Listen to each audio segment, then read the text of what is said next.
Pemirsa, jumpa lagi dengan saya Vika Aditya dalam Agropedia, sebuah program yang secara spesifik akan mengangkat tanaman-tanaman yang bermanfaat bagi kita, namun belakangan mulai punah oleh berbagai sebab.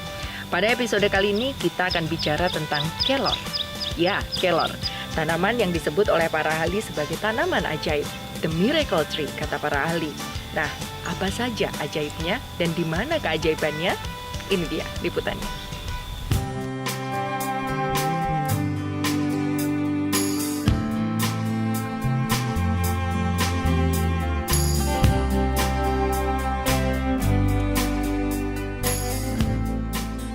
Ini cerita lama namun masih kerap pemikiran banyak orang.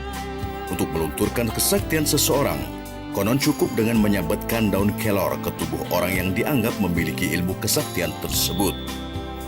Baik itu ilmu kebal, ilmu sihir, susuk, dan ragam ilmu lain yang berkonotasi negatif. Pertanyaannya, di mana saat ini bisa mendapatkan daun kelor dengan mudah? Seiring laju zaman dan pertumbuhan pembangunan, seiring itu pula banyak pohon atau tanaman berkhasiat di Indonesia perlahan punah. Kepunahan ini dipercepat oleh ketidaktahuan masyarakat akan arti dan manfaat dari tumbuhan tersebut. Tanpa terkecuali pohon kelor, di mana daunnya amat sangat bermanfaat untuk kehidupan kita. Tak ada yang salah memang dalam punahnya daun kelor saat ini, termasuk khasiatnya yang dipercaya dapat melunturkan ilmu kebal seseorang, meski faktanya itu adalah mitos. Ini lantaran tidak semua orang mengetahui manfaat dan khasiat daun kelor. Sebagian masyarakat bahkan pantang untuk mengkonsumsi daun kelor karena takut ilmu kesaktiannya akan hilang atau luntur. Tanaman kelor ini memang bagi masyarakat Jawa, khususnya Jawa Tengah, itu dianggap sebagai tanaman yang sangat mistis. Tanaman sangat mistis itu kita artikan sebagai begini. Seseorang yang sudah mempunyai ilmu tertentu, saatnya kita sabet dengan pohon kelor, maka seseorang tersebut akan hilang atau kesaktiannya dengan dengan sabetan dari daun kelor tersebut.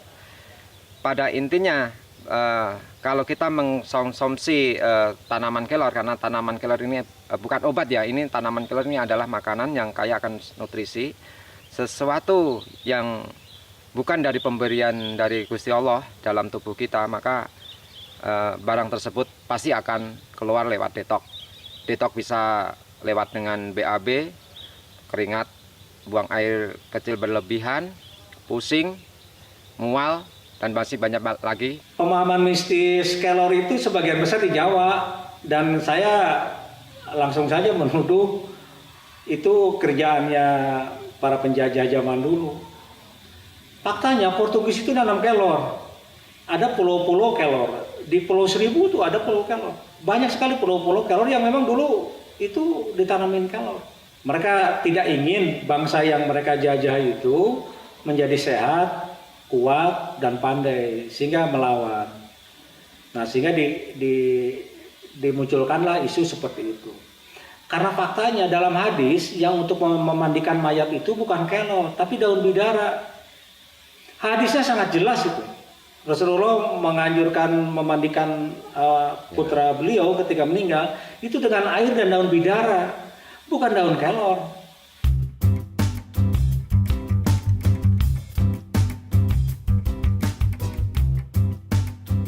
Para ahli mencatat pada daun kelor terdapat nutrisi dan kandungan yang sangat penting untuk menjaga agar tubuh tetap sehat.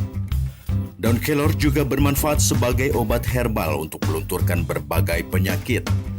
Bahkan teh dari daun kelor mengandung polifenol yang tinggi, yang berfungsi sebagai antioksidan yang bermanfaat untuk mendetoksifikasi tubuh manusia, sehingga akan meningkatkan sistem kekebalan tubuh agar tidak mudah terserang penyakit.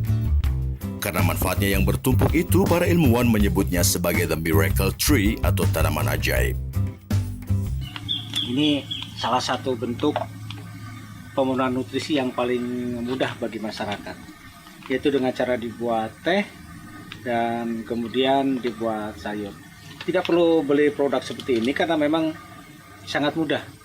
Itu hanya tinggal menyiapkan tampah, kemudian tampah itu dilapisi dengan kain hitam. Kenapa kain hitam? Agar lebih mudah menyerap panas. Nah, kemudian setelah tampah dilapisi kain hitam, diambil daun kelornya, kemudian dilepas daunnya, ditebarkan di atas tampah itu. Tebalnya paling tinggi itu 2 cm saja.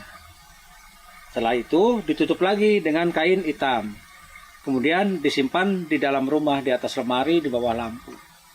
Intinya jangan sampai terkena sinar matahari langsung. Nah, setiap 4 jam baru dibolak-balik biar keringnya rata. Dan setelah 3 hari atau bila dipegang sudah berbunyi keras seperti itu, maka itu sudah jadi teh kelor. Dan teh kelor itu sekelas green tea. Dan hasil penelitian bahwa kandungan epigallocatechin galatnya itu 2 kali lipat dari teh ocha-nya Jepang. Sebelum pakai serbuk daun kelor juga jerawatan, tapi setelah pakai serbuk ini hilang semua, bekas-bekasnya pun hilang. Hasilnya itu di muka kencang, pengen pakai yang alami-alami aja.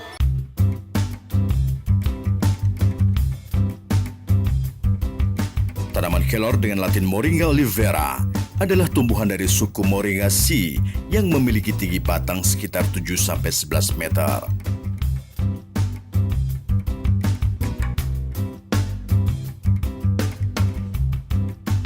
Dengan bunga berwarna putih kekuning-kuningan yang mengeluarkan bau dengan aroma semerbak, serta memiliki buah dengan bentuk segitiga memanjang. Buah ini biasanya disebut kelintang dan biasanya juga bisa dimasak sebagai sayur. Di Indonesia, kelor dapat tumbuh hampir di semua wilayah. Karena kelor dapat dengan mudah hidup dan tumbuh pada iklim tropis. Budidayanya pun tidak terlalu sulit. Budidaya kelor terbagi dalam 2 bagian, yakni ditanam melalui biji dan bisa pula dengan cara di-stek.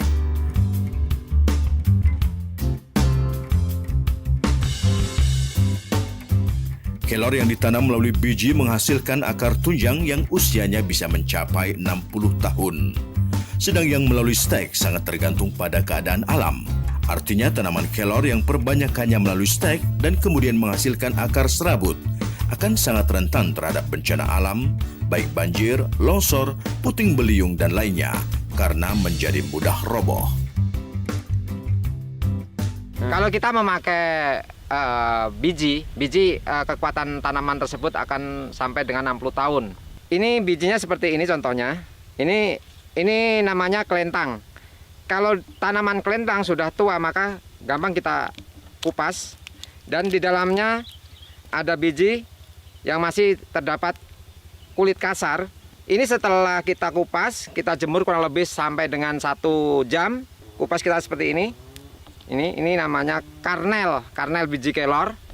Nah, ini bisa kita manfaatkan untuk ditanam kurang lebih 20 cm, dimasukkan ke tanah, lalu kita tutup. Seminggu kemudian dia akan tumbuh menjadi tunas kelor baru.